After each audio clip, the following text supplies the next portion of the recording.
All right, here we go with section 4 and its focus question. President James Buchanan, while a staunch defender of the Union, failed to settle the growing sectional tensions. He hoped that a Supreme Court case would finally resolve the slavery controversy. During the 1830s, Dred Scott, an enslaved Missouri man, had accompanied his owner to both Illinois, where slavery was prohibited by the Northwest Ordinance and state law, and Wisconsin, where it was barred by the Missouri Compromise. After returning to Missouri, Scott sued for his freedom, arguing that residents on free soil had freed him. The Dred Scott decision was announced in March 1857, shortly after Buchanan was inaugurated. The court essentially divided 6-3, with Chief Justice Roger B. Taney speaking for the majority. Taney declared that only white persons could be citizens of the United States, since the founders believed blacks had no rights which the white man was bound to respect. Blacks, having different ancestors and lacking a heritage of freedom, could never join the nation's political family. Taney and the court majority ruled that Scott remained a slave. They ruled that Illinois state law had no effect on Scott once he returned to Missouri, and that with regard to Wisconsin, Congress had no constitutional power to bar slavery from a territory. This effectively made the Missouri Compromise unconstitutional, as was any law that interfered with Southerners' rights to bring enslaved property into the territories. The decision effectively made unconstitutional the Republican platform for restricting slavery and undermined the policy of popular sovereignty. If Congress could not prohibit slavery in a territory, how could a territorial legislature created by Congress do so? Perhaps the person least affected by the decision was the plaintiff himself, because a new master immediately emancipated him and his family. Scott died in 1858, while Harriet Scott lived until 1876, just long enough to see the decision overturned by Reconstruction amendments. Their youngest daughter died in 1954 at the age of 99 and lived through the segregation era and the birth of the modern civil rights movement. The impact of the decision was more far-reaching for the party system. The court itself suffered a significant blow to its reputation in the North, and rather than abandoning their opposition to slavery's expansion, Republicans viewed the court as controlled by the slave power. Buchanan announced that slavery now existed constitutionally in all territories, and his administration attempted to admit Kansas as a slave state under the pro-slavery Lecompton Constitution. Outraged, Douglas formed an alliance with congressional Republicans to block the attempt, and Kansas remained a territory until admission as a free state just before the Civil War. The Lecompton battle convinced Southerners they could not trust their most popular Northern leader, being Stephen Douglas. America's deepening divisions over slavery were captured in the Illinois senatorial election in 1858 between Stephen Douglas, the champion of popular sovereignty, and Abraham Lincoln, a lawyer of modest origins and a Whig who had served 4 terms in the state legislature and 1 term as a representative in Congress from 1847 to 1849. Lincoln re-entered national politics in 1854 as a result of the Kansas-Nebraska Act. While Lincoln hated slavery, he was willing, unlike the abolitionists, to compromise with the South to preserve the Union. But he was adamant on halting the expansion of slavery. Lincoln's critique of slavery and its expansion articulated the basic values of the Republican Party and the millions of Northerners who voted for it. His life embodied the free labor ideology and the promise Northern society offered to working men. In 1850s Illinois, property-owning farmers, artisans, and shopkeepers vastly outnumbered wage earners. Though he stopped well short of arguing black equality entirely, Lincoln believed blacks should own their own labor and have the same opportunities as whites to improve themselves. The 1858 campaign against Douglas made Lincoln nationally known. Lincoln insisted that the nation would not survive forever half slave and half free, and that Americans would have to make a choice as a nation and reject the idea of popular sovereignty Douglas advocated. The Lincoln-Douglas debates are classics of American political oratory. Conflicting definitions of freedom were at their center. Lincoln argued that freedom meant opposing slavery and that the Founding Fathers had set the nation on the road to eventual abolition of slavery. Douglas argued that freedom resided in local self-government and self-determination, and that each locality had the right to determine its institutions. In the debates, Douglas tried to portray Lincoln as a dangerous radical whose positions would degrade white Americans by reducing them to equality with blacks. Douglas argued that the United States had been created by white men for the benefit of white men and their posterity forever. Lincoln shared many of the racial prejudices of his day, opposed giving Illinois blacks the right to vote, and endorsed colonization. But Lincoln did not appeal to racism to gain votes, and he insisted that blacks were part of the human family, entitled to the same natural rights that the Declaration of Independence offered to all men everywhere. Douglas was only narrowly re-elected to the U.S. Senate. Elsewhere in the North, many Republicans did win elections.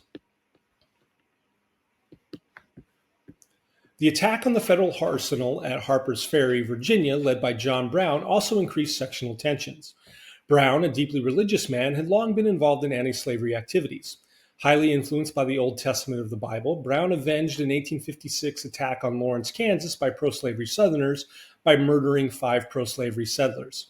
In October 1859, Brown led an interracial group of nearly 24 men in the attack at Harper's Ferry. Brown and his men were soon surrounded, and all of them killed or captured by federal soldiers commanded by Colonel Robert E. Lee. Brown faced a trial for treason and behaved admirably, earning through his trial the admiration of millions of Northerners, who nonetheless disapproved of his violent actions. Brown's execution made him a martyr of Northern abolitionists, while Northern praise for Brown outraged and further alienated Southerners. A growing number of Southerners began to think their region's future looked more favorable outside the Union than within it. Southerners had many complaints. The increasing price for enslaved people made it much harder for small farmers to become planters and thus economically independent. These secessionists argued that the North was benefiting from the cotton trade while Southern planters fell deeper into debt. An independent South, they argued, could build a slave empire incorporating Cuba, other West Indian islands, Mexico, and parts of Central America. Some Southern planters openly called on the United States to buy or conquer Cuba to expand slavery, while other Southerners, like William Walker, led filibuster expeditions in which they tried and failed to capture Nicaragua and other parts of Central America in hopes of securing more territory for American slave owners. Some slave owners called for the reopening of the foreign slave trade. By early 1860, 7 Deep South states were demanding that the Democratic platform promise to protect slavery in all territories not yet made states. Virtually no Northern politician could accept that position, and Southern insistence upon it would end the Democratic Party as a national institution. Southern nationalists, known as fire eaters, hoped to split the party in the country to form an independent Southern Confederacy. When the Democratic Convention met in April 1860, Douglas's supporters commanded a majority, but not wide enough for his nomination. Douglas's refusal to support forced slavery in all territories and his fight against the Lecompton Constitution, Deep South leaders now found him unacceptable.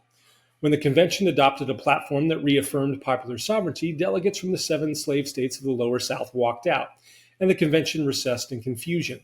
6 weeks later, the convention met again and filled the vacant positions of those who walked out with Douglas supporters.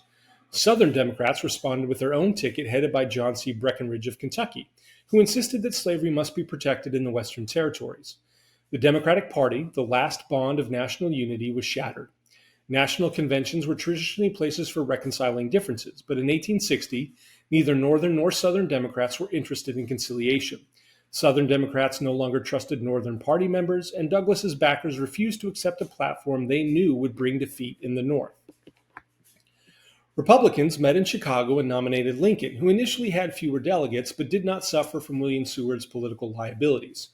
Seward had alienated former Know-Nothings as governor of New York. On the other hand, Lincoln appealed to moderates with his devotion to the Union. He appealed to abolitionists with his moral opposition to slavery, and he appealed to immigrants having never been associated with nativism, and in turn to former Know-Nothings who simply preferred him over Seward. Most important, he was from Illinois and positioned to carry the pivotal doubtful states essential for Republican victory. The party platform denied the validity of the Dred Scott decision, reaffirmed opposition to slavery's expansion, and added economic planks to appeal to a broad array of Northern voters: free homesteads, a protective tariff, and government support for a transcontinental railroad. In effect, 2 presidential campaigns occurred in 1860. In the North, Lincoln faced off against Douglas. In the South, the Republicans had no support, and 3 candidates ran against each other: Douglas, Breckinridge, and John Bell of Tennessee, the candidate of the Constitutional Union Party, made of Unionist former Whigs who pledged only to preserve a constitution with existing protections for slavery and to prevent sectionalism. The election results were highly sectional. Lincoln won all the North except New Jersey, receiving 54% of the North's total votes, 40% of the national vote, and 180 electoral college votes, a clear majority. Breckinridge won most of the slave states, although Bell carried 3 Upper South states and about 40% of the South's total votes. Douglas was second in the popular vote behind Lincoln, but he was the only candidate with votes in all parts of the nation. But his failure to carry either section showed that a devotion to a union with slavery was no longer politically tenable. Lincoln was elected president without a majority of the national popular vote, though the North's larger population meant that he would have won the election even if all the votes of his 3 opponents had been cast for a single candidate. So there's our 4th section.